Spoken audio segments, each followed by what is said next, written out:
प्रौढ़ भय मोहि पिता पढ़ावा, समुझौ सुनौ गुनौ नहीं भावा। मन ते सकल बासना भागी, केवल राम चरण लय लागी। सयाना होने पर पिताजी मुझे पढ़ाने लगे। मैं समझता, सुनता और विचारता, पर मुझे पढ़ना अच्छा ही नहीं लगता था। मेरे मन से सारी वासनाएं भाग गई, केवल श्री राम जी के चरणों में लत लग गई। कहु खगेश यस कवन अभागी, खरी सेव सुर धेनु ही त्यागी। प्रेम मगन मोहि कछु न सुहाई, हारे उ पिता पढ़ाई पढ़ाई। हे गरुड़ जी, कहिए ऐसा कौन अभागा होगा जो कामधेनु को छोड़कर गदही की सेवा करेगा। प्रेम में मग्न रहने के कारण मुझे कुछ भी नहीं सुहाता। पिताजी पढ़ा पढ़ा कर हार गए। भये काल बस जब पितु माता, मैं बन गयऊँ भजन जन त्राता। जह जह विपिन मुनीश्वर पावऊँ, आश्रम जाई जाई सिरुनावऊँ। जब पिता माता कालवश हो गए, तब मैं भक्तों की रक्षा करने वाले श्री राम जी का भजन करने के लिए वन में चला गया।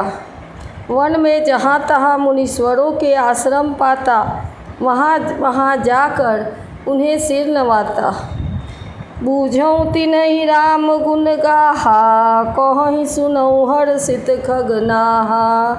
सुनत फिरऊँ हरि गुण अनुवादा, अव्याहत गति शंभु प्रसादा। हे गरुड़ जी, उनसे मैं श्री राम जी के गुणों की कथाएं पूछता, वे कहते और मैं हर्षित होकर सुनता। इस प्रकार मैं सदा सर्वदा श्री हरि के गुणानुवाद सुनता फिरता। शिव जी की कृपा से मेरी सर्वत्र अबाधित गति थी, अर्थात मैं जहाँ चाहता वहाँ जा सकता था। छूटी त्रिविध ईश ना गाढ़ी, एक लालसा उड़यति बाड़ी। रामचरण बारिज जब देखऊँ, तब निज जन्म सफल करि लेखऊँ। तीनों प्रकार की, पुत्र की, धन की और मान की गहरी प्रबल वासनाएं छूट गई और हृदय में एक यही लालसा अत्यंत बढ़ गई कि जब श्री राम जी के चरण कमलों के दर्शन करूं, तब अपना जन्म सफल हुआ समझूं। जेहि पूछऊँ सोई मुनियस कहई, ईश्वर सर्वभूतमय अहई। निर्गुण मत नहीं मोहि सोहाई, सगुण ब्रह्म रति उड़ अधिकाई। जिनसे मैं पूछता, वे ही मुनि ऐसा कहते कि ईश्वर सर्वभूतमय है। वह निर्गुण मत मुझे सुहाता ही नहीं था। हृदय में सगुण ब्रह्म पर प्रीति बढ़ गई। गुड़ के बचन सुरति करी, रामचरण मन लाग। रघुपति जस गावत फिरऊँ, क्षण क्षण नव अनुराग। गुरु जी के वचनों का स्मरण करके मेरा मन श्री राम जी के चरणों में लग गया। मैं क्षण क्षण नया नया प्रेम प्राप्त करता हुआ श्री रघुनाथ जी का यश गाता फिरता था।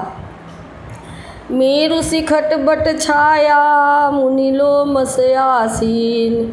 देखी चरण सिर नायऊँ, वचन कहूँ अति दीन। सुमेरु पर्वत के शिखर पर बर की छाया में लोमस मुनि बैठे थे। उन्हें देखकर मैंने उनके चरणों में सिर नवाया और अत्यंत दीन वचन कहे। सुनिमम वचन विनीत मृदु, मुनि कृपाल खगराज।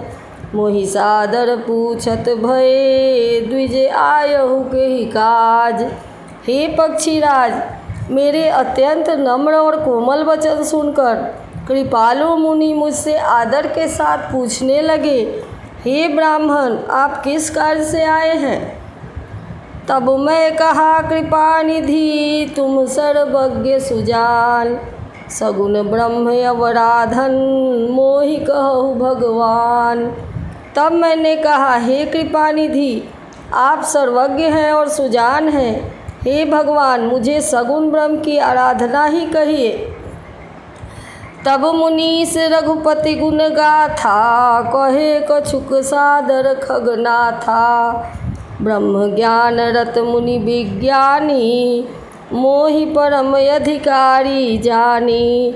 तब हे पक्षीराज, मुनीश्वर ने मुझे श्री रघुनाथ जी के गुणों की कुछ कथाएं आदर सहित कही। फिर वे ब्रह्म ज्ञान परायण विज्ञानवान मुनि मुझे परम अधिकारी जानकर लागे करन ब्रह्म उपदेशा। अज अद्वैत अगुण हृदयेशा, अकल अनीह अनाम अनूपा। अनुभव गम्य अखंड अनूपा। ब्रह्म का उपदेश करने लगे कि वह अजन्मा है, अद्वैत है, निर्गुण है और हृदय का अंतर्यामी है। उसे कोई बुद्धि के द्वारा माप नहीं सकता। वह इच्छा रहित, नाम रहित, रूप रहित, अनुभव से जानने योग्य, अखंड और उपमा रहित है। मन गोतीत अमल अविनाशी, निर्विकार निर्वधि सुख राशि।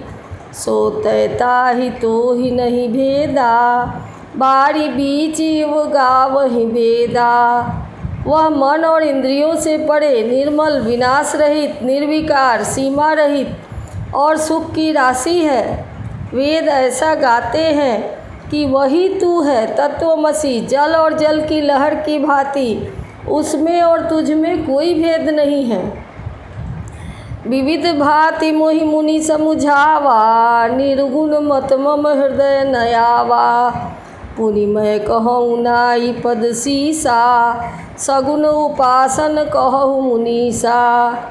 मुनि ने मुझे अनेकों प्रकार से समझाया, पर निर्गुण मत मेरे हृदय में ही नहीं बैठा। फिर मैंने मुनि के चरणों में सिर नवाकर कहा, हे मुनीश्वर, मुझे सगुण ब्रह्म की उपासना कहिए।